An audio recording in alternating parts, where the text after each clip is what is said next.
Well, hello, everyone. Thank you for joining us today. It's just 3 o'clock, so I think we're still waiting on a few others to join, but we will jump in and get started, and we can circle back on some information. But I wanted to welcome you. My name is Tina Lapp. I represent Calibri Learning Group of Companies. And at Calibri Learning Group of Companies, we're a real estate professional education and training company that includes Hondros College in Ohio, Superior School of Real Estate in North Carolina, Allied Schools in California, Arizona School of Real Estate and Business, and Hogan School of Real Estate, which are both in Arizona. And then we also offer education in all 50 states through our brands Real Estate Express and McKissick. So just a little bit about us as an organization, and we want to thank RISMedia for working with us to put this on for everyone today. So thank you all for being here. Here's a quick outline of the agenda for today. So we will do some quick introductions, and I want to meet the fabulous panel we have for you. And we will explore, is now a good time to get into real estate? What does a career in real estate look like? How do you go about getting your real estate license, choosing a real estate school, how to choose a real estate company or a brokerage to work with, and what some of those startup costs look like. So as we go into this, I'd like to start by introducing our fabulous panel.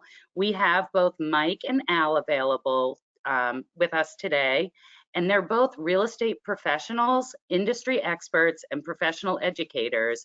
They've been working in the real estate industry for years.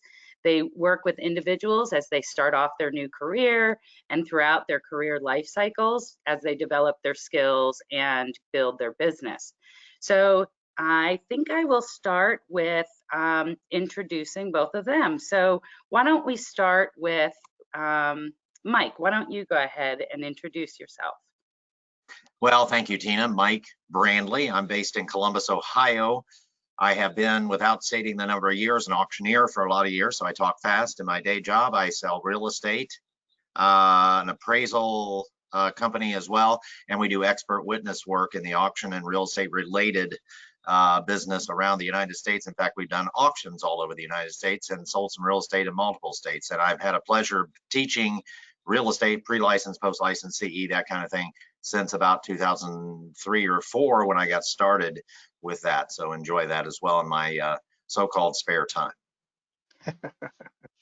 That's fabulous. Doesn't sound like a lot of spare time, but thanks, Mike. And Al, will you tell us a little bit about you and your background? Sure. I've been a full-time licensed agent since 2001. And I have been teaching since 2010, so 10 years of teaching now. And I train agents, mentor agents, have sold again full-time for almost 20 years now. And there's not much spare time either, but we get it done. We find a way. Well, I think that's fabulous. And I also want to mention that we have Jessica, who is joining us in the background. She is going to be monitoring the questions panel. So we do have everyone muted because we have a lot of people on the call. However, if you do have questions, and again, I hope we're going to answer most of those today, you can submit questions into the questions panel. And after we get through some of the material, we're going to defer to Jessica and have her share some of those questions with us. So I think, the best place to start is, the world is unique today. We are facing unprecedented challenges. And many people have been asking, is now a good time to enter the real estate industry? Is it strong? What does it look like? So let's start with that and talk about, is now a good time to get started in real estate? So why don't we start with Al? Would you comment on that, please? Yes, I actually always say there's never a bad time to get into real estate. You know, real estate is cyclical throughout the year. The markets are always cyclical as well, from, you know, year to year, period to period.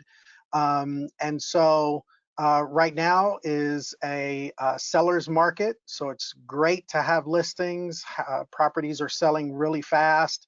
And so really there is no bad time to get into real estate, because there's always one side or the other. We tend to work buyers, sellers, investors. So you can always find a way to generate business no matter what's going on with the market.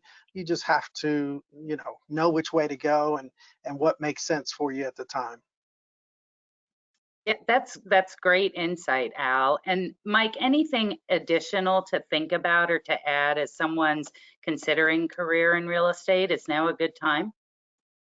Oh gosh, Tina, I think it is. And I get asked a question oftentimes in classes, when did you get your real estate license? And I tell them that, and they say, do you have any regrets? And probably the best answer to that, or the one I use most of the time, is I wish I had got it sooner. I wish I'd got started sooner, because the sooner you start, the sooner you can get to where you're headed. So there's no bad time, as Al says. And I would add to Al's comments about being in a seller's market. Strong market on the seller side, prices up, shortage of supply, lots of buyers. That's maybe a touch easier way to start than starting in a down market, a buyer's market, where there's lots of supply and not many buyers. And if you can get your training wheels on, jump out of school and work in a slightly easier marketplace, and then when that down market comes, and I don't have a crystal ball, but, you know, is it 3 years, 2 years, 4 years from now? Do we then, those agents that started 3, 4 years ago, say, hey, I've got some experience. I'm not just popping out of school. I've been here. I can take the training wheels off. Now I'm ready for a little tougher market in some respects, but they've got some expertise, some experience that they can carry them through that. So I just think it's a perfect time to get that real estate license in a strong market here. I don't think there's any better time. That's great insight. So that being said, you know, when people think about a career in real estate, they often think about representing a seller. And there are several different career opportunities when someone enters the real estate industry. Mike, can you talk a little bit about what those different career options are? Gosh, I can, Tina, and you're right. A lot of people see the real estate industry and think, well, I'm going to have listings, because that's all they're familiar with. That's what their mother or father or family member did, was have listings. And we haven't represented buyers throughout the United States for all that long. So that's kind of a new market. You can represent buyers or sellers. But here's the thing. That's not all you can do with a real estate license. That's not hardly all you can do with a real estate license. There's appraisal that kind of comes off the real estate side. Maybe that interests you, valuation or working on appraisals. There's finance related things, lending. There's title work, and title agencies or title companies hire real estate licensees. There's government work, might be auditor, recorder, engineer, that kind of thing, that hires a real estate licensee. Investing. Lots of real estate licensees say after a few years, I'm taking advantage of being the client. I want to buy, flip, fix up, sell, rent, what have you. That's an option. And teaching and or association. There's just lots of different places, real estate licensees. It doesn't limit you to one particular venue. It really opens up a lot of doors. And lastly, I would encourage folks taking classes to have an open mind. Sit in that class and take it all in, and then maybe decide, oh, this is interesting or this is interesting, because there's lots of options. That's great advice and great insight. Al, any additional color or commentary on that as you see it? No, Mike mentioned a lot of options there.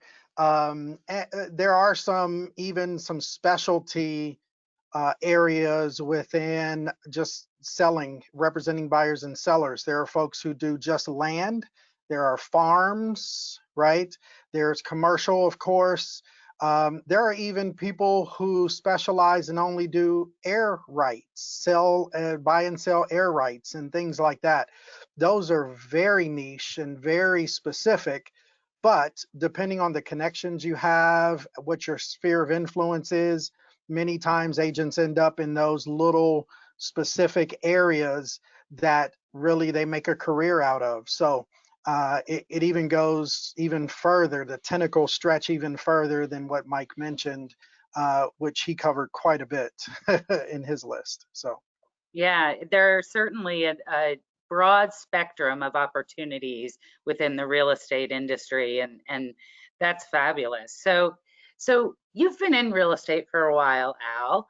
Can you Mhm. talk to us a little bit about what a day in the life of a real estate professional looks like, and what kind of hours or schedules, part-time or full-time?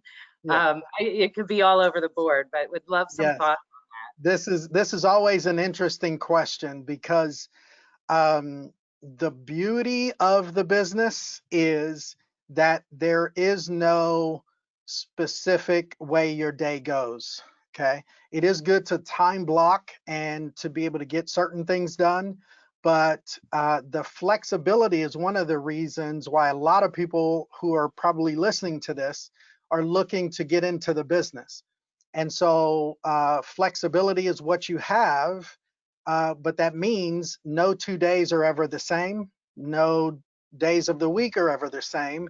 You have the flexibility to kind of, structure your day how you choose within the parameters of your client schedule as well.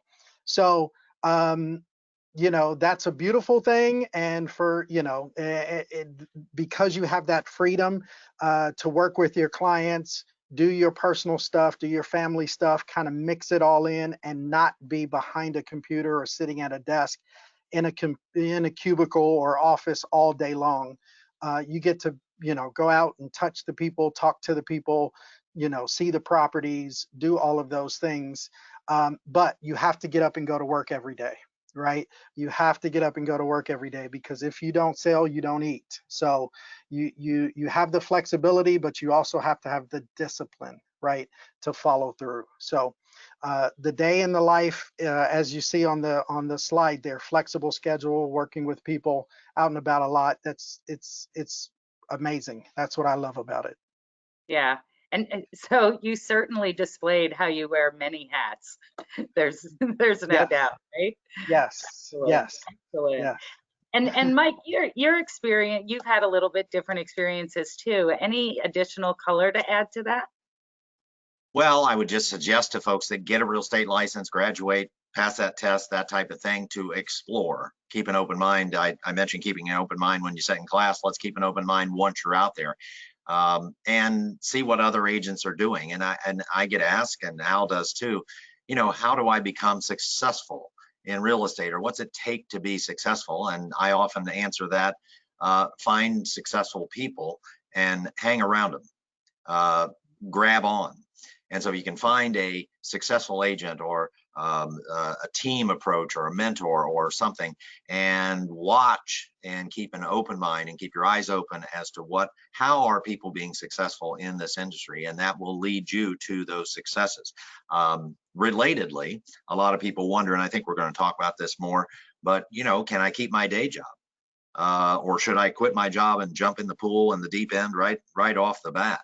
And you can answer that. You can do either. You can start part-time, you can jump in full-time. If you have a spouse or a partner or somebody that has a stable income, it makes it a little easier to jump in, maybe full-time. If you're a sole breadwinner, so to speak, maybe you keep that day job for a little bit.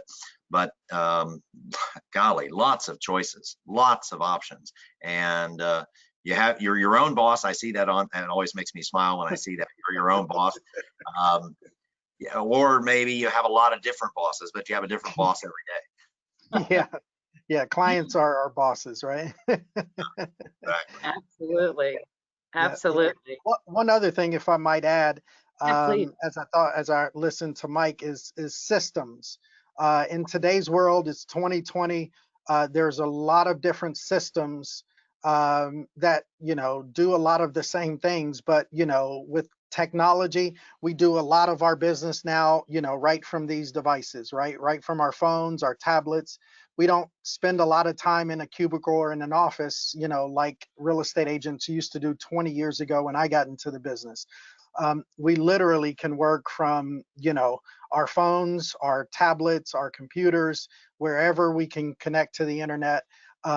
We don't even chase paper and ink anymore, right? So we're not faxing documents, we're not getting ink signatures. It's all literally electronic. So it's actually streamlined our day and our business, but it's also made it busier because we try to squeeze so much into it, right? Just like everybody else with with our devices, is squeezing so much in because we feel like we can get so much more done.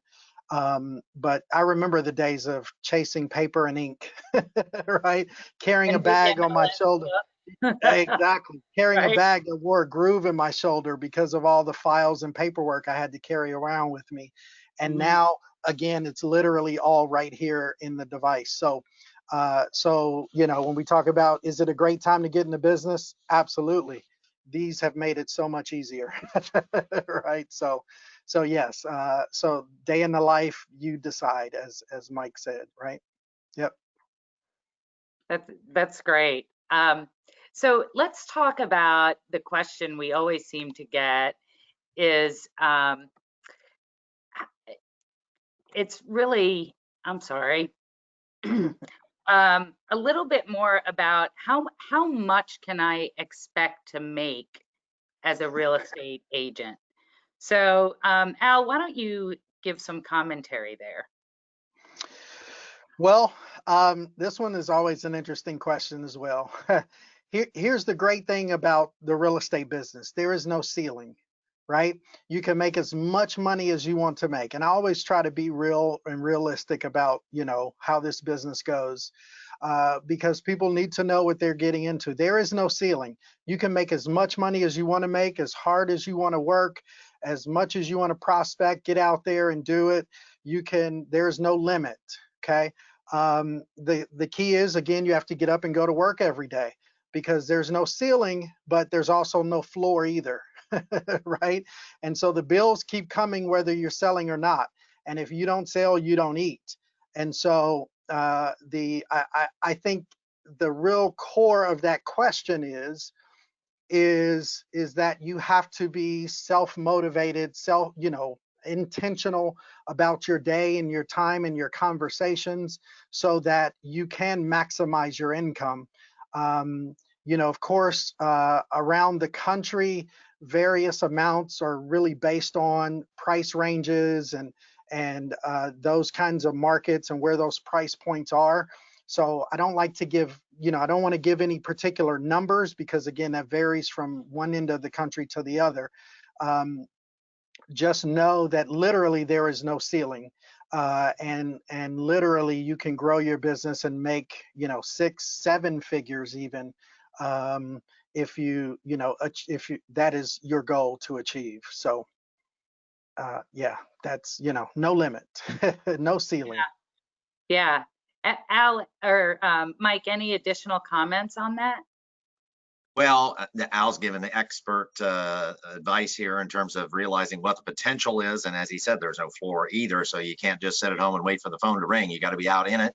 I tell agents that ask me, how do I really become a superstar? How do I really get to where some of these agents, some of these salespeople have gotten to, in terms of millions of dollars of production, tens of millions, hundreds of millions? And my answer is pretty consistent. I tell them, well, you know what they're doing? They're experts. They're specialists. And not that you have to specialize necessarily right away, but as you enter the real estate industry, the more you have a particular expertise, a particular wheelhouse, if you will, well, that's my area. The more in demand you are, because there's not as much competition. If you're the guy or the gal, I mean, if you're just it, they got to hire you. I told a class here the other day, I look for clients that need me more than I need them. And when they call you and say, hey, I've heard about you, I looked online and you appear to be the guy, you appear to be the gal, we've heard about you. Boy, this business gets a lot easier because they're calling you. And the more you can hold yourself out as or associate with people who are experts, the more money you're going to make. That would be my theory. I've seen it work time and time again. That's really, really great advice. And I do want to mention to the individuals joining us today that we do have an income guide and a career guide available on all of our websites. And I think we are going to send that out to everyone after this event so that you'll have access to that, and we'll have individuals available to answer additional questions too. So I just wanted to throw that out there, that we will be sending a little bit more information about some statistics and what some people are reporting in, so we can get that and send that to everyone. So, but great insights. So now that we have gotten into, what a day in the life is, let's talk about licensing and how one would go about getting a real estate license. And I know we've got individuals from all over the country joining us, so thrilled to have everyone here. But let's go through a little bit about the steps to licensure. So Mike, can you go into what some of the expectations as far as getting a real estate license, what those steps look like? Sure, and as Tina has told you, it varies state to state, so there's no uniform licensing law here in the United States, so every state gets to design their own requirements to get a license. But I would say generally for all of you listening in, there's going to be some pre-license education. There's going to be some classes that might be 36 hours, 82 hours, 120 hours, or 200 hours, but whatever it is, pre-license, before license education. Typically, then the next step is choosing a broker. Not all states have that broker salesperson model, but most do, and filling out an application and scheduling yourself to take the state issued license exam. So once you do that, and I would think for the most part, most of that can be done in a month or so, in some states even less. So say you start today, you might have a real estate license a month from now, plus or minus, and be with a broker or be with a company. And as the slide says here, you're going to have to be 18 for the most part around the United States, and might be a background check involved and that kind of thing. But that's how you get that license, and find a provider, find a company to provide that pre-license education that who also gives you test preparatory products and hints and insights into how to pass that test. You might as well roll that all together. So that's who you want to find.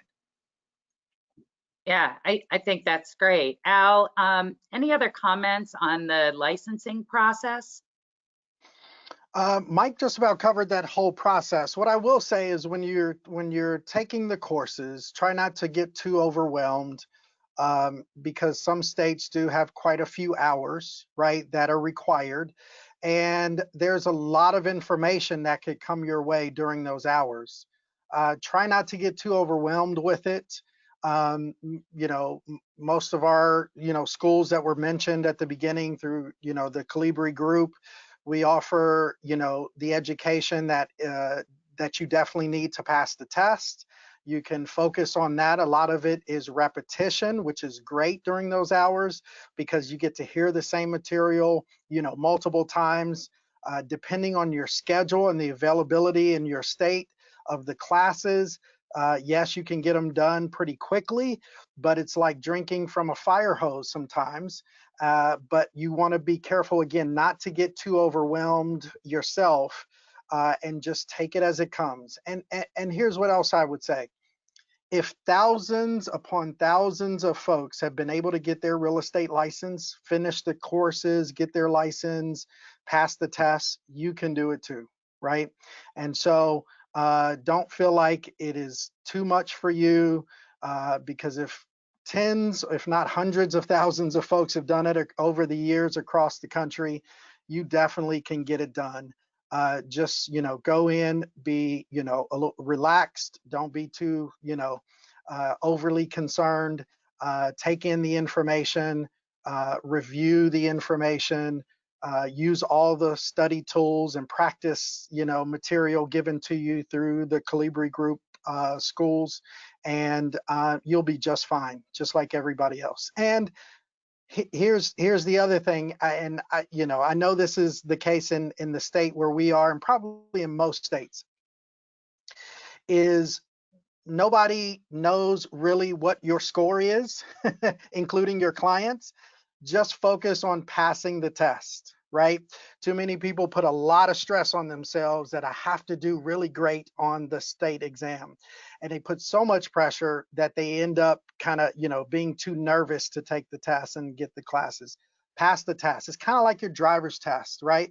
Um, Most of us can't even remember what our score was, right? But we know we have a license, right? And we drive every day. So focus on getting the license. And you know, some people pass it the first time, some people pass it the second time. It's not a big deal. Your broker is not really concerned, because for all you know, it may have taken them a couple times and they didn't get a great score either, right? So don't put too much pressure on yourself. Just go into it, get the information. The test is like, hey, I know the information. They just don't know I know it. So let me go into this test, right? And let them know what I know. And that tends to take the pressure off of feeling like you're good enough, right? Because test anxiety is usually people saying, am I good enough? They need to know if I'm good enough. No, they just need to know what you know. Does that make sense?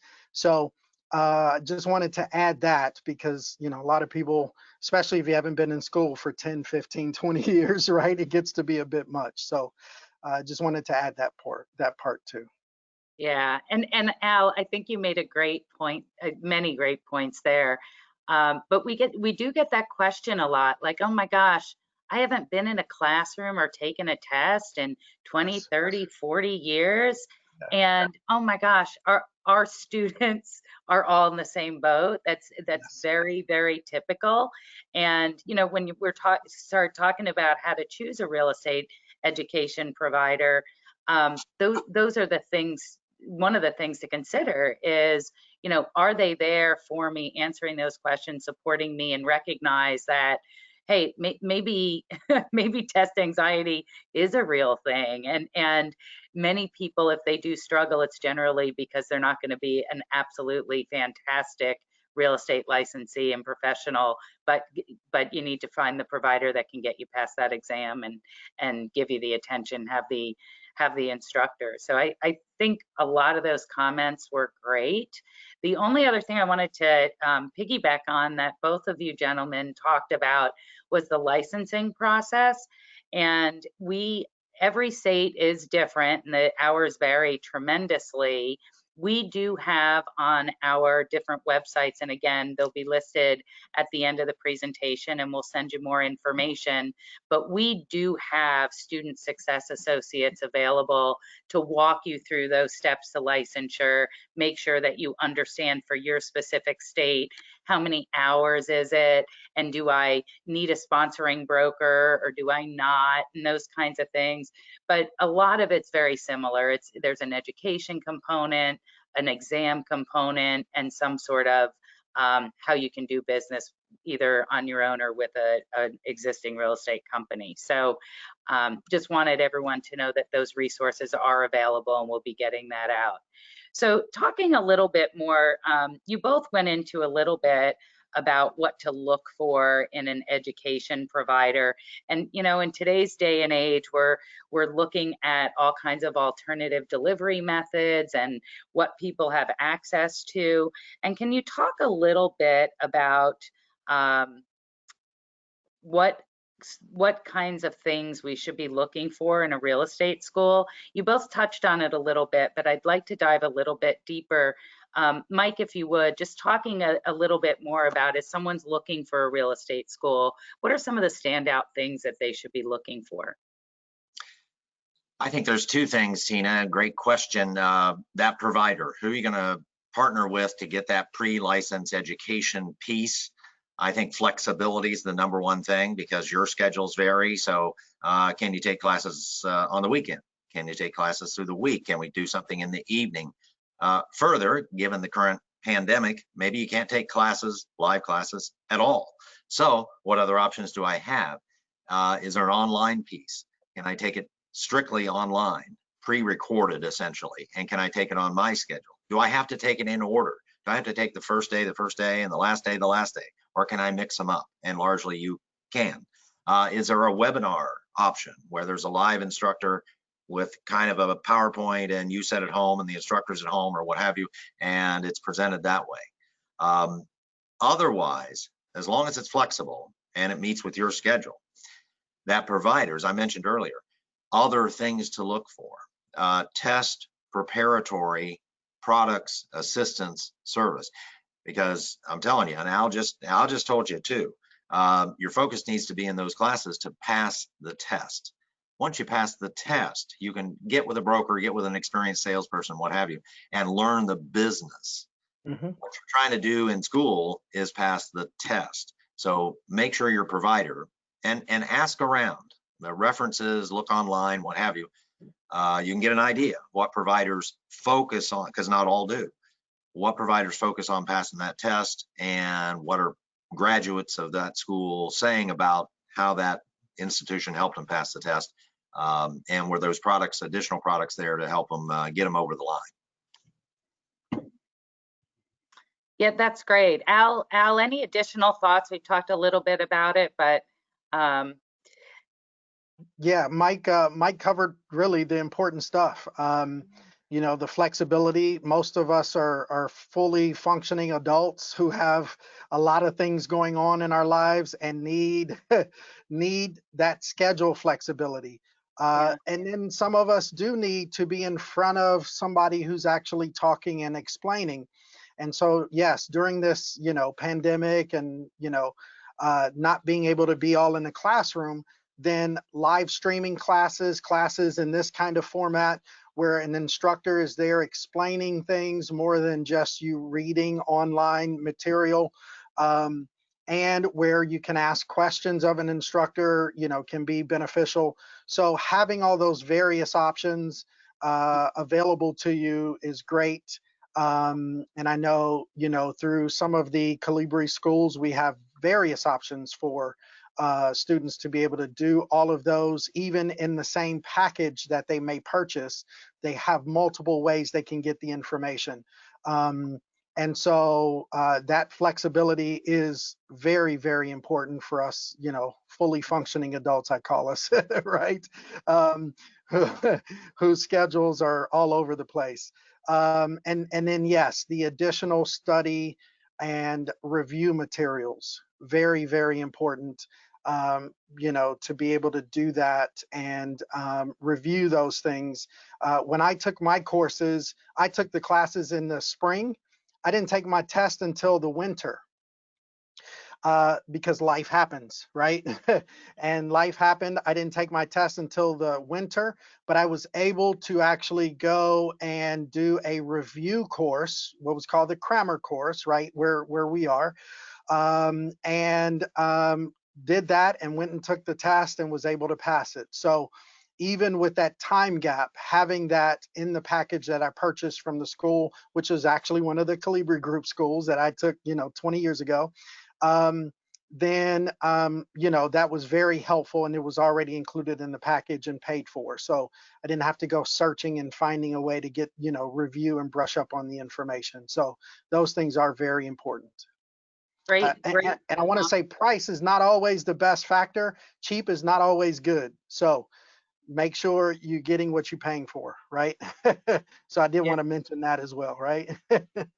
I appreciate those comments, both of you. And the only other thing that I'll add, and I think you both are fabulously humble, but what I hear over and over and over again from many, many students, I've talked to tens of thousands, the instructor makes all the difference in the world. And even for online students that choose to do a self-paced online, that, you know, maybe they can only attend at certain hours of the day, that are less traditional and they're self-paced, they have the ability to email an instructor, call an instructor, jump on a webinar type session for open office hours and get questions answered. So I think just having that ability to reach out and connect with an instructor is something that is just critically important. And then to your point, Al, the opportunity to have flexibility in that schedule, because let's face it, life happens and it's really hard to plan for tomorrow. Absolutely. It's a lesson we've all learned recently if we hadn't learned it before. And so, right? So that ability to say, you know what, I couldn't make it to this class. Can I reschedule? Or, hey, I sat in that class, but I wasn't fully clear and focused. So I'd like to sit back through it because there's a concept that maybe I'm struggling with. So a provider that allows you to sit back in. And then, of course, student success associates that are there to help people through the process, I think is very, very important. It's not easy, but you can do it, right? And it's well worth the effort that you put into it. So I just wanted to add a couple of those comments there. So as we talk about going through the process, and now we've gone through and gotten licensed, right? Now we're looking for a broker, and maybe somebody starts that before, maybe they're starting it during classes, maybe after. What are some of the things that they should think about when they're determining what the best fit and best size and best is for them? What should they be thinking about? Because, all of us are different. We value different things. So just give us some ideas. And why don't we ask Al to start with that one? All right. So, great question, because this is a common question that I'm sure Mike gets as well in class. How do I choose a broker, and what do I do here, and how do I, that's a nervous question that a lot of right folks have, especially if in your state that is a requirement for you to start business. Now, I always say the number one question I believe agents should ask a broker is, how many people are available to me when I have a question or an issue, right? Because as we talked about, real estate happens when it happens. It's not a 9 to 5, time frame where you clock in and clock out. You may be showing a house at 5:30, 6 o'clock in the evening. You're showing them a couple of houses, and then they call you at 8 or 8:30 and say, hey, we want to write an offer on the first house we saw tonight, or the second one. And here it is 8:30 at night, and this is your first transaction or your second one. And you're like, oh boy, right? I went through the classes, I went through the training, and I remember kind of what they said, but now I'm in it. And or no, here's the other thing, no two transactions are exactly the same. Every transaction has its own little, it's like a fingerprint, right? One little change makes it different. And so in that moment, when you need to reach out, is it reasonable to think that only one or two people will be available to you at 8:30 at night on a Thursday or Wednesday, right? Or Saturday morning or Sunday afternoon, or whatever time it is. So how many people, you need 3 to 5 names and phone numbers of folks to call, right? Because all the pretty stuff, all the nice offices, all that bells and whistles and all that stuff is great, except when you need to pick up the phone and talk to somebody and nobody's answering the phone, right? And so to me, in my opinion, that's the number one question. How many people are available to me, right? The number right here on the screen. What support do you offer your agents? That's a big thing. We all really do the same thing. No matter what state you're in, the same license is required, the same paperwork. You'll be sitting across the closing table from another agent at a whole different brokerage you've never heard of, but you're both getting paid on the same transaction. So how different are we? Not that different, except for personality, kind of the culture question you have here on number 2 on the slide. Is personality of the brokerage, more importantly, personality of the people you'll be working directly with, your mentor, trainer, manager, broker, whoever that is. Is there a good relationship there? Is this going to be something that I can, somebody I can learn from, someone who is going to, we're going to get along well, and this is going to go well. So all of that is important. The commission split, honestly, I would say is not as important starting out as it is later. Because if you need mentoring and training, which you do, I always say this business is like driving a car, right? You learn the business in the business. And in most states, when you get your temporary driver's license, you have to have somebody in that passenger seat, right? Coaching you through how to do and navigate, right? Every situation you approach. And so, um, that commission split, you can't expect a high split if you want somebody to sit in that seat and really spend some time with you. Does that make sense? And so the split is not as important as it is, is not as important early on as it is later on when you become a little more self-sufficient and, you can handle it on your own. So again, the support and the personality of who you're going to be working with, I think those are two critical questions that are right there on the PowerPoint. That's great advice. Great things for us to think about as we're choosing a company and a broker. Mike, additional thoughts there? Yeah, Al's giving you great things to think about. I would only add, no sense finding a broker if that's the model in your state that's 100 miles away. So find one in your neighborhood. It's gonna be a lot easier to get over to the office if it's down the street or over nearby, that type of thing. Secondly, if you want to do commercial, or you want to do industrial, or you want to do agricultural, there's no sense hooking up with a primarily residential brokerage because they don't practice much of that. Or conversely, you want to do residential and you hook up with the most prominent commercial broker in your market. Well, he probably or she probably doesn't do much residential. So interview those brokers. We tell students, they're not interviewing you, you're interviewing them. You're choosing the broker. They're not choosing you. There's probably not a broker in the United States wouldn't take every single one of you in for at least a little while, but you can pick the broker that's a good mix. So nearby proximity, I think, matters. Two, what do they practice? Are they primary residential agent? Well, then you want to do residential. That's maybe a good fit. Number three, and Al mentioned this, that commission split. I would be looking as a new agent to minimize monthly costs right away out the gate, because there's agents that pay $50 a month. There's agents that pay $5,000 a month. Well, there's no sense getting into a $5,000 a month plan when you're not going to sell any real estate for maybe a month or two or three. You're out $15,000. You haven't sold anything yet. Let's not worry so much about the split. 60% or 80% of zero is still zero right out of the gate. So let's minimize the monthly costs and not worry so much about the split. And I'll tell you, I'll end with this thought. If you're a superstar, if I'm your broker and you're selling a bunch of real estate and you come in my office 6 months later and say, hey, I've sold a bunch of real estate, can you make me a better deal? There's a good chance I'll make you a better deal at that time. So don't worry about your introductory deal. Worry about working into a better deal as you succeed in this business. Absolutely. Yeah, great thoughts and comments as individuals are getting started, just to think about, right? And how to navigate through that whole process.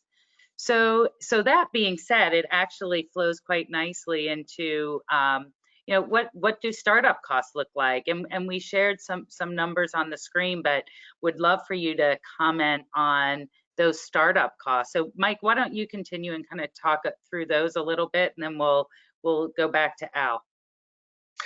Yeah, the slide here gives some outline or parameters into what you might expect for testing fees, which are not material necessarily. Pre-license, you might be, as it says there, anywhere from hundreds of dollars to $1,500, if you will. Most real estate licensees in the United States are presented with then an option to become, we tell students here in our market, the state doesn't make you a realtor, the state makes you a salesperson or a broker, for example. So joining those associations, I regularly quote something like about $1,500 or so in additional cost that first year in terms of memberships.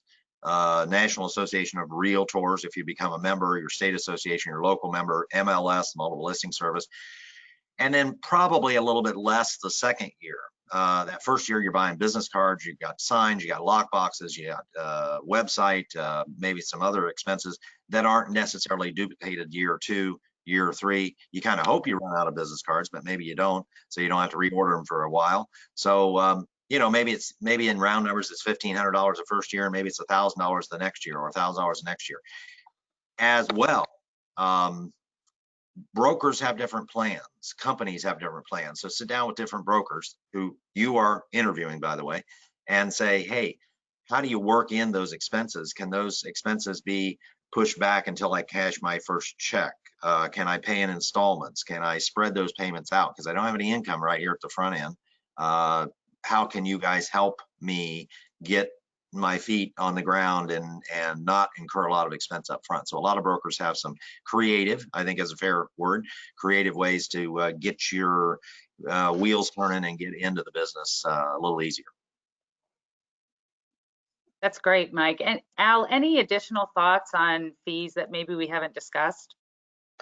No, I think Mike covered a lot. Really, again, because it varies from state to state and sometimes from broker to broker, what the total amount of fees may be, what the broker may cover, what they may not cover, and so really talking to them, talking to the school, gathering as much information as you can up front. But you definitely want to be prepared to invest in your business, right? Be prepared to invest in your business. This is not a job, okay? A job means you can go with no money as long as you can survive for the first couple of weeks to your first paycheck. And I'm gonna say it the way I mean it. This ain't that, okay?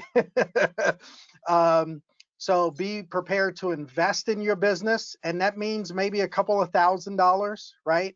But again, I don't want to give specifics because it varies not only from state to state, but from even company to company and what you decide. But understand that this is a business you're investing in. This is not a job that you are starting. And it happens different for many of us. Some of us hit the ground running and start making money in the first 30, 45 days. You have a closing, that's great, but it doesn't work that way for everybody. Sometimes it takes you, 3 months, 2 months, 3 months, 4 months, before you see any money, any income. Sometimes up to 6 months, right? Now, I did this 20 years ago, and I had a cleaning business when I started this, so I was kind of doing both, but it took me 6 months to close my first deal. Some of you may actually close a deal again in the first 30, 45 days. Some of you may, close multiple deals in the first 60 days. And so just be prepared. Hope for the best. Prepare for, I won't say the worst, but prepare for less than the best, right? And so save as much money as you can, and or try to accumulate as much money as you can, so that when you get started, you're not in panic mode or desperation mode, right? As much as possible. Because desperation usually causes all kinds of other issues. So do as much as you can to be prepared as possible financially, so that you can learn and do what you need to do to get started appropriately. Well, Al, I think that was beautiful advice for someone looking to get into real estate, or really anyone at all.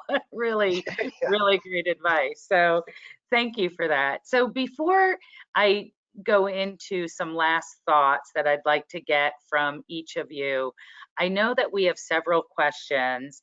And first I want to cover, I saw a couple of questions come in earlier that I'd love to get your thoughts on. One of them is, I'm going to be moving from my state to another state in a couple of years.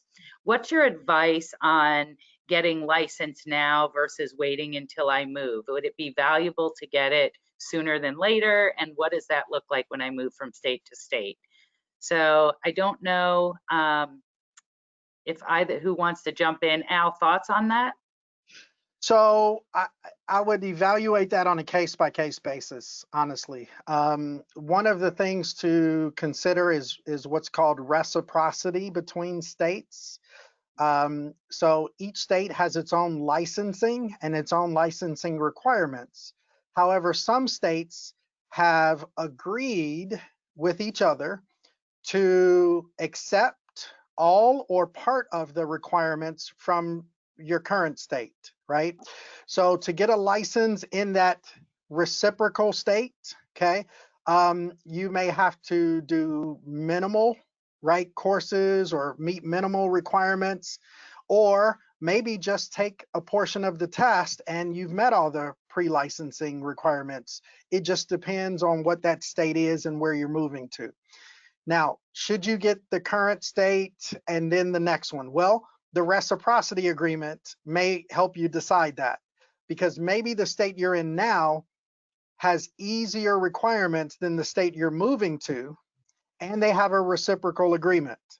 So you would need to understand that dynamic so that you can say, huh, well, maybe I should get this one because it's going to be a little easier and simpler for me to get, and then do the easy transition to the other state, right? Or it could be vice versa, where you decide, well, I'm going to be moving in 2 or 3 months, so maybe I'll just go ahead and wait and do it in the new state. So it is more of an individual question and or answer or response, but those are the things that would need to be considered, is the reciprocity agreements as well as the time frame as to when you think you're going to be moving, because you could be making money now in the state you're in before you get there in the business and have some experience at least in a typical transaction, even though again from state to state paperwork is different, processes are different, but you will have at least done it before. Right? So that would be my response to that.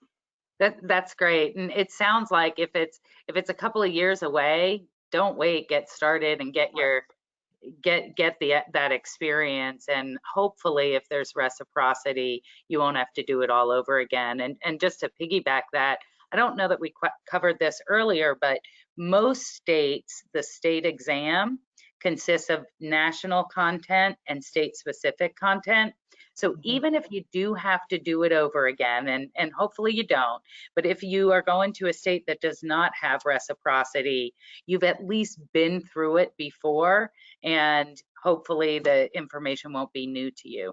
And even if it's state specific content, there might be variation state to state, but the vocabulary and the concepts will be familiar to you. So when you go and you take that state portion, it may flow a little bit more seamlessly. So just some additional thoughts there. The other question I had, I'll turn this to Mike, and then we'll go back to Al too, because I'd love for you both of you to comment. I thought it was a great question that came in, and it's, what are some of the beginner tricks or information that you wish you knew when you got started that you didn't know? And I thought that was a great question. So, Mike, do you have any comments on that? Can you remember back when you did Uh, that?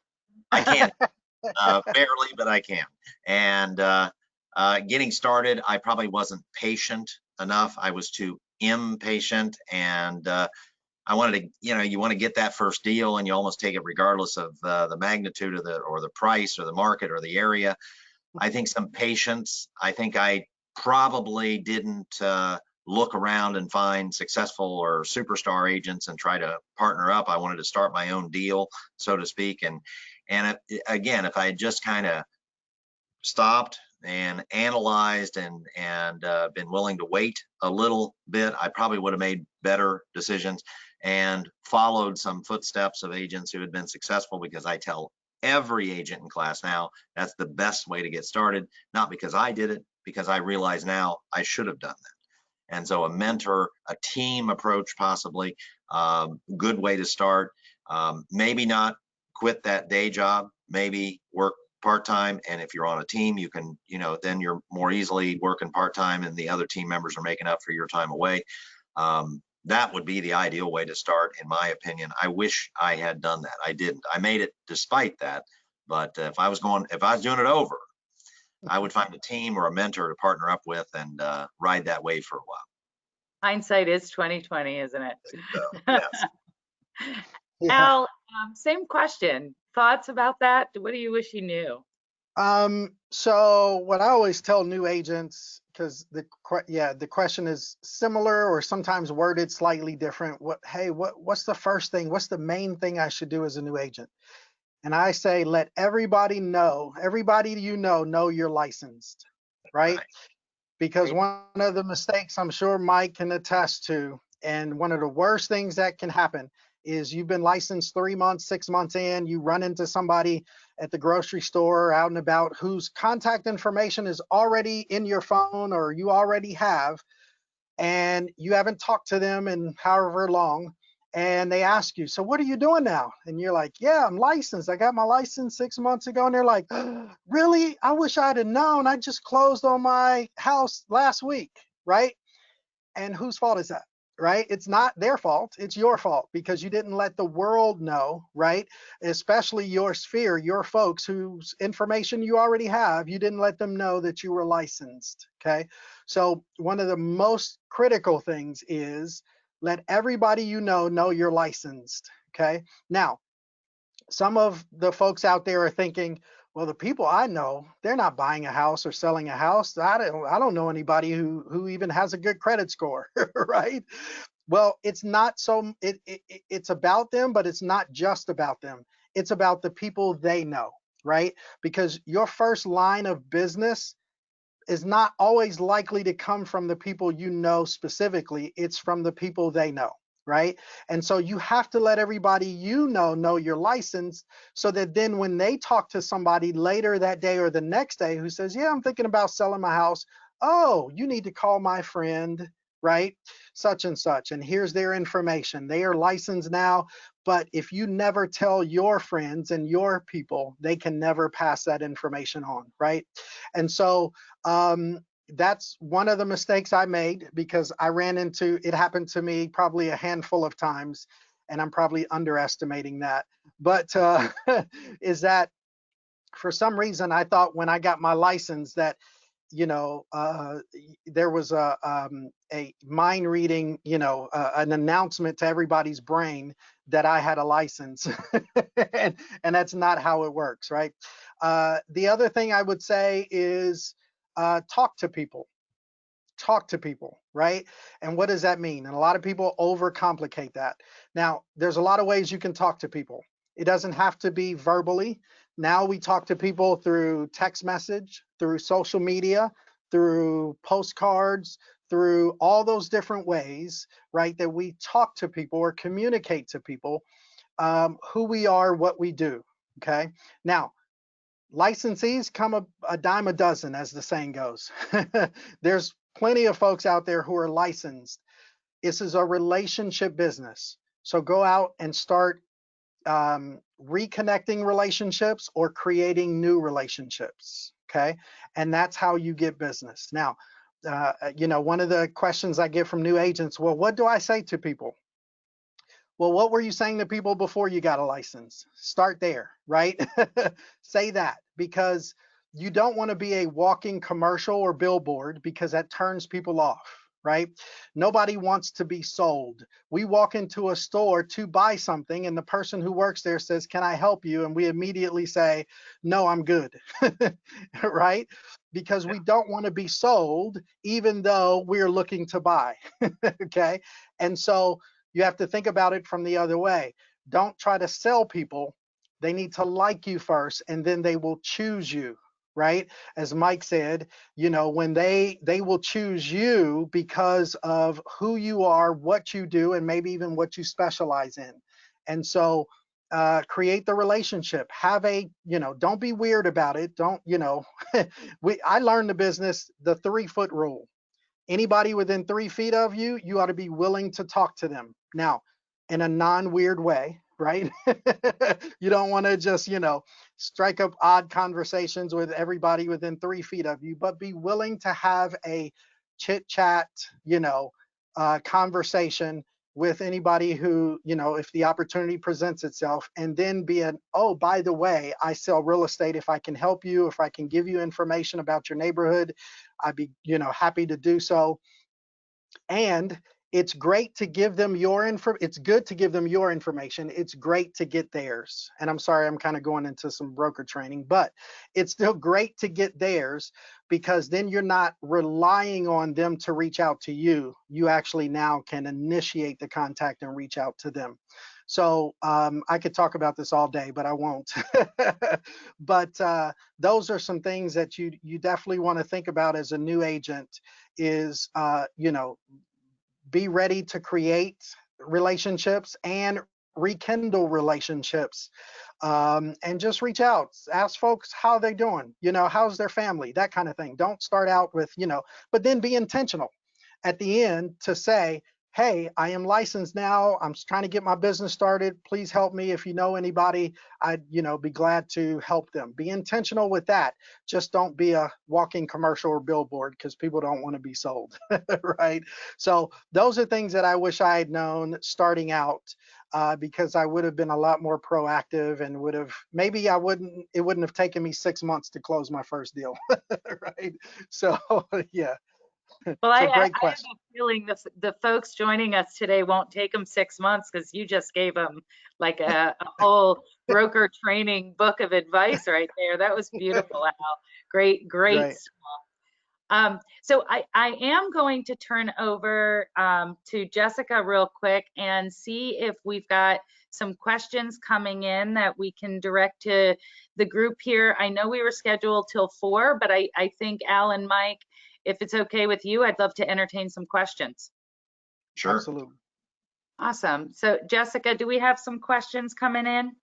Yes. The first question, how has COVID changed the real estate industry? And do you have any advice on starting a career during the pandemic? I think that's great. So Mike, why don't you start with that one, and then we'll have Al join in too. Well, Al's been showing you his smartphone, and in a pandemic, you can't live without it. You're going to have less contact with the public.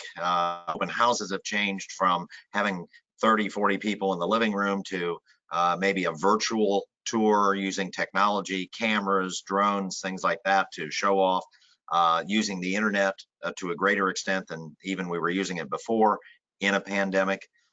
Being able to talk by phone, Al's been talking about all the paperless, less ink, less paper, because we're sending things through the internet or through email, scanned documents, and electronic signatures and things like that. So actually, I think the real estate industry was adequately prepared for the pandemic. I think a lot of real estate agents were already doing some of the things that we're finding now all real estate agents need to do, with less contact and social distancing and all that kind of thing. But it's really sharpened the knife, so to speak, on the technology side. Tina, look what we're doing as far as pre-license education. Yep. We're webinars. We never even thought about doing, well, maybe you did, but I never thought about doing that before. Now I'm better at using that technology, and I'm using it now for other things. What the pandemic has done, not just in the real estate industry, but in the appraisal industry, the auctioneering industry, lots of industries, it's pushed people into things that they never thought they would have to do or even try. Well, now we got to try it. And once you cross that line, once you get through that threshold, you say, oh, okay, you know what? I can do it this way. We can solve this problem a different way. We can go a different direction. So I think the pandemic's been, life changing in a terrible way for a lot of people. But I think for a lot of professionals, real estate professionals certainly included, it's helped us be better agents. It's actually given us more tools, opened us to new ideas. So I think the pandemic's been kind of a blessing in disguise in many ways. Yeah, great insights there, Mike. Al, how about you? I know you've got some thoughts on this topic. Yeah, here's the irony, is I've been busier since the shutdown, since the quarantines, than I was before. And many agents in our office have experienced the same thing. And we, where I am, we're pretty tech savvy already. and we use a lot of the technology tools. As Mike said, we were really prepared ahead of time. We were, our industry as a whole has already kind of gone that way, which is, that's a double-edged sword too. But in this circumstance, it has really been beneficial. And as far as the real estate industry goes, in trying to assist financially, everybody who's been negatively affected, interest rates have dropped, and that actually kind of helped our real estate business as well, because now people can get in a fixed, loan, fixed interest rate loan at a very low rate.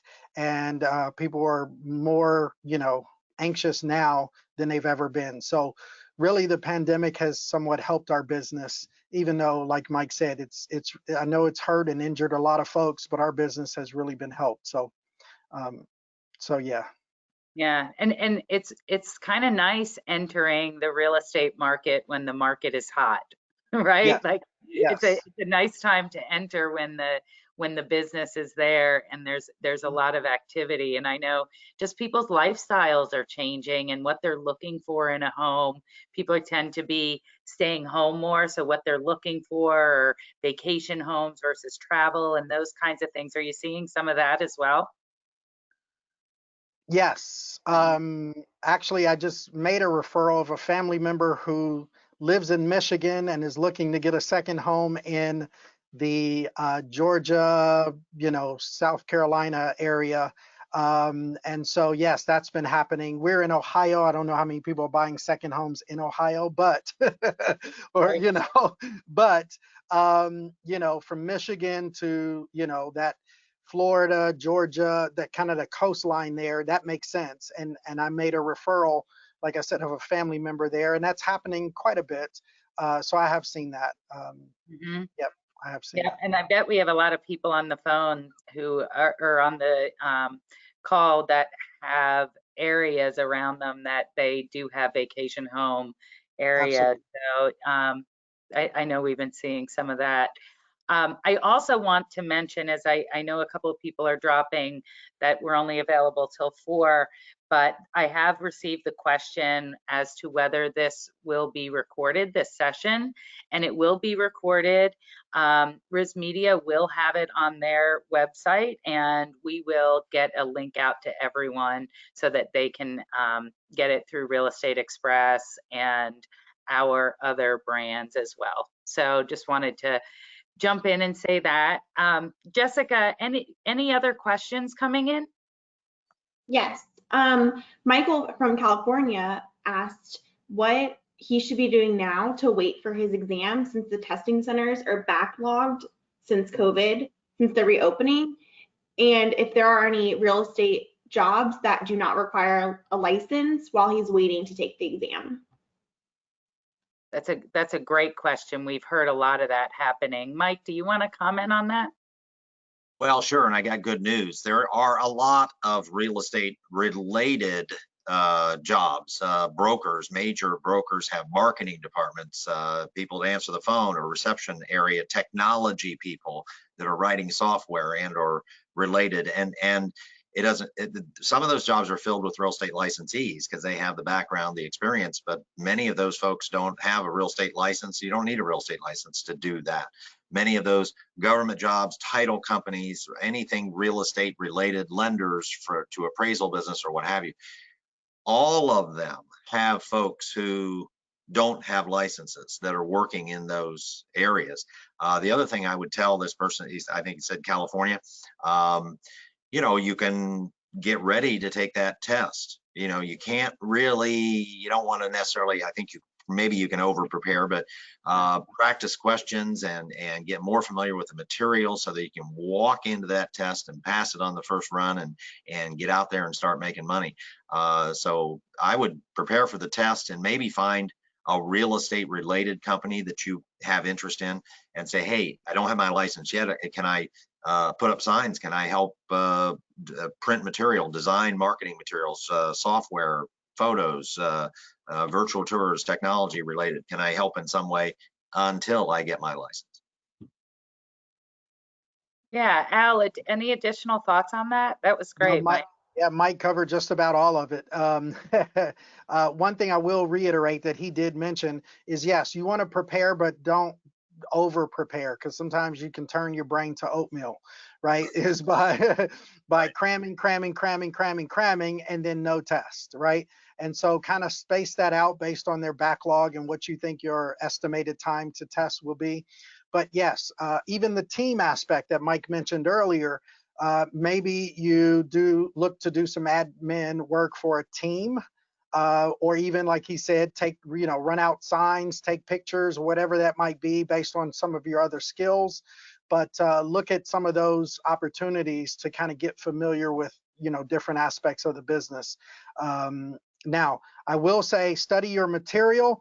Try not to get some of us who've been licensed but not really close to the material after 5 or 10 years.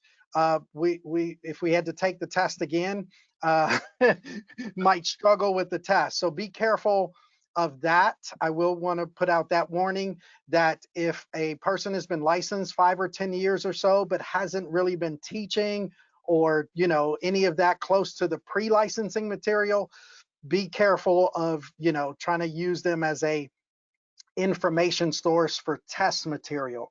Use them as an information source for business, how to operate and run the business. But test material, some of those details we kind of evaporate out of our brains after a few years because we're so focused on getting deals closed, right? So that's just one little warning while you're out there kind of working, in the business. Yep. Mhm.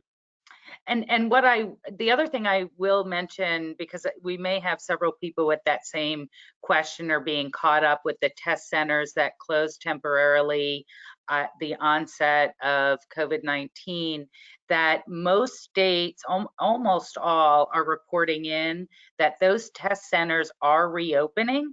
They have limited size rooms so that the capacity is a little bit lower. So the process as far as how long it takes to get in to sit for the exam is just a little bit longer, but that they are, for the most part, open across the country, the different testing vendors.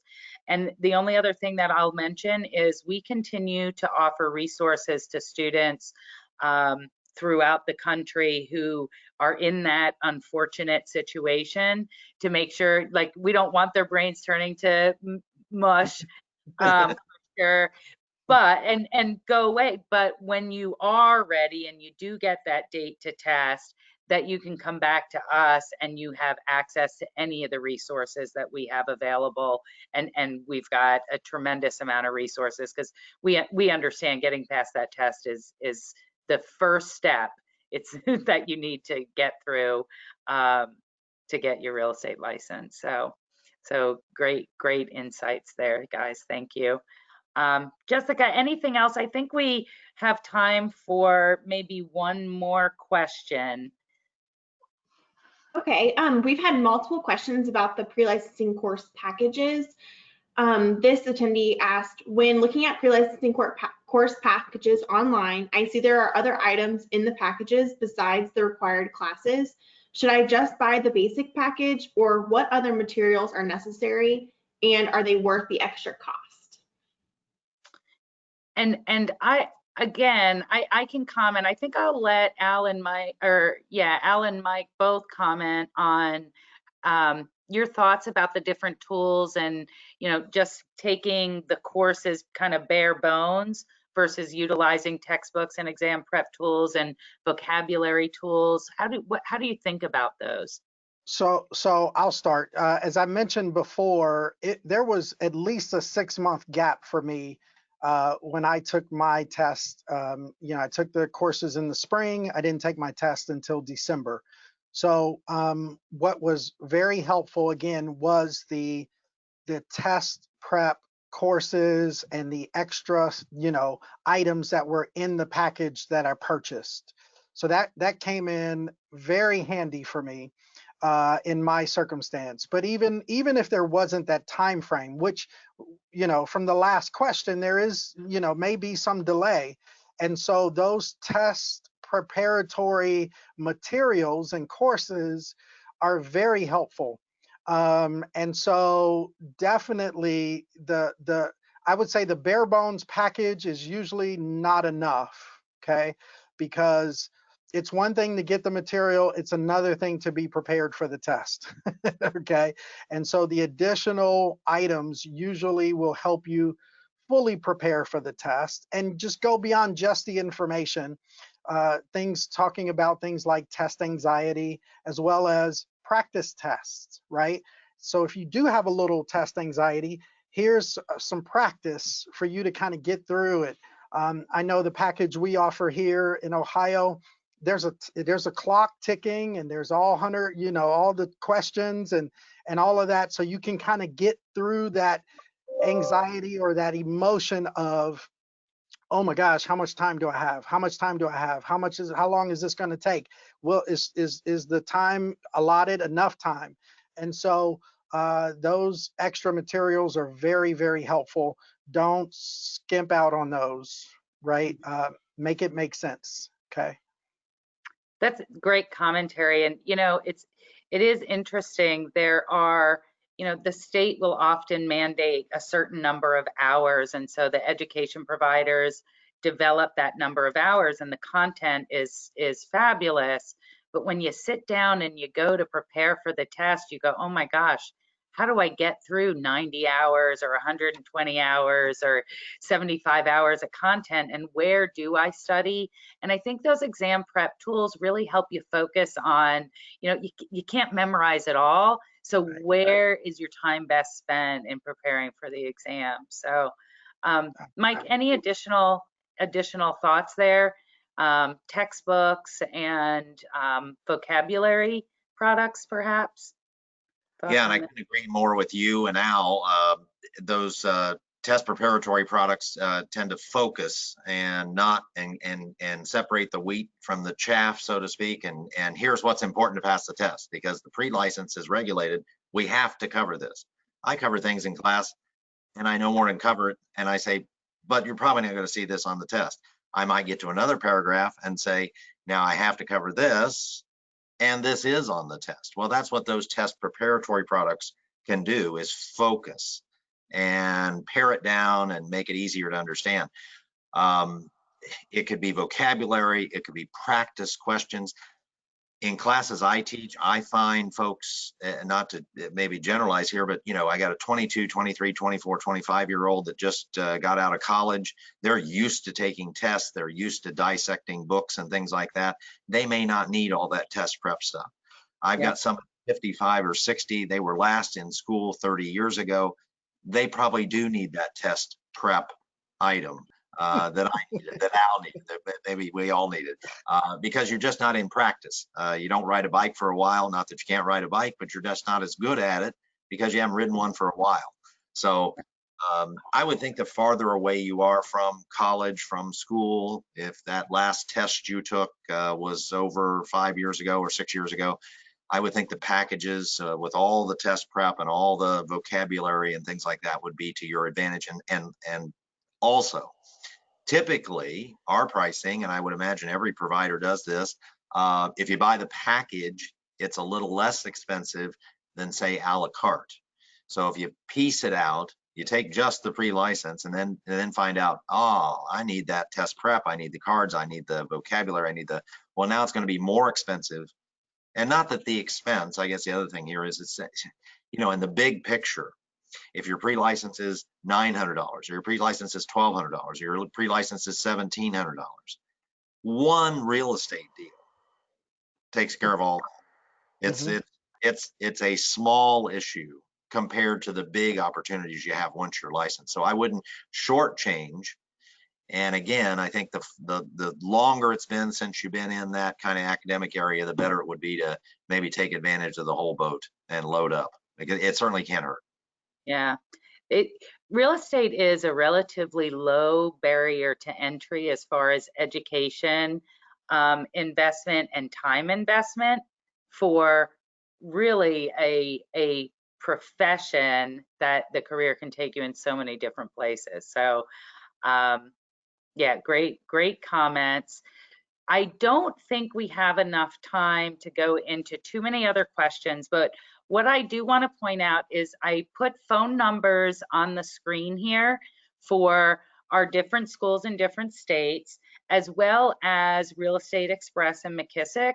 And we've got information on specific licensure in all 50 states. We've got our career success counselors available for answering questions, helping to guide you. We've got all kinds of resources available to you that we will send, the income guide, the career guide, and we're here to help. So whatever questions you have, please let us know. We want to see you get through this and be successful. We want all of us to be, for sure. So in closing, and by the way, Al, Mike, you have been awesome. Really enjoyed this time. I think the information you've shared is so valuable. So as we finish up, any additional thoughts or advice for anyone who's stuck with us and they're still here? Just career advice as they're getting started. Last, any final thoughts, Al? Well, I think I gave quite a bit, so I don't want to take a lot more time. But again, one thing you mentioned, Tina, recently, that was one of the reasons I got into the business. I had a commercial cleaning business, and I was doing okay, but it was a lot of work, a lot of labor, a lot of time. And when I ran into a friend of mine who had a real estate license, and I saw that the barrier of entry was fairly low, right?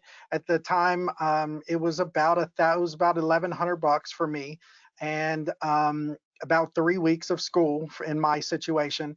And I was like, wow, I can be licensed in about 3 weeks and be a professional in a whole nother career and make similar or more money without, breaking my back and cleaning and being out from from daylight to daylight, right? Yeah. It was a great opportunity. And so I just, want people to know that there is no ceiling, right? You can make as much money as you want to make if you're willing to get out there and understand that, you have to, you have to get out and do it, right? Nobody's going to do it for you. You have no ceiling. Go, change the world in real estate. Just make it happen. Make it happen. Don't let it happen. Make it happen. I love it. Well, I think the profession and the individuals that you've educated are very fortunate to have had you, Al. So thanks for joining us today. Thank you very much. Mike, any final thoughts, Mike? Well, I said earlier that my only regret once I got my real estate license is I didn't do it sooner. I had thought about it for about 8 years. Became an auctioneer 8 years before I got my real estate license. And how many times did I go out on an appointment? I'm selling personal property, and they say, well, can you sell the house? Well, no, I don't have a real estate license. So it only took me, Tina, 8 years to decide maybe I ought to get that license. And I hear from countless other real estate licensees who, if I sat down with them today, would say, the only thing I regret is I didn't do it sooner. And for those of you that are out there that are thinking, I've always wanted to explore real estate, or I've always thought I might want to get a real estate license, and you're not, this isn't something you have to do. You can even go through the classes and get the license and not practice real estate. But if you've always wondered, if you've always thought this is maybe where I want to head, I want to explore it, my advice would be get on it. The sooner you get it, the sooner you can experience it, the sooner you can find out what particular avenue of real estate you want to explore, or if real estate's the right fit for you. And I suspect for most of you it will be, but you can't do it until you get in those classes, sign up, get it done, pass the test, and then explore. And so I don't want anybody out there waiting 8 years like I did. If you're thinking about it, let's do it. Let's get on it.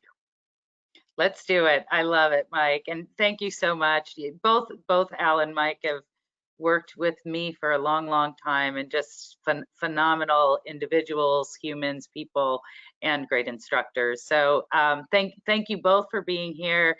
Thank you all for joining us. We will send out the recordings, and I want to wish you all a fabulous week, and hopefully we'll be talking to you, and we look forward to it. We wish you all the success. Thank you. Thanks. Bye.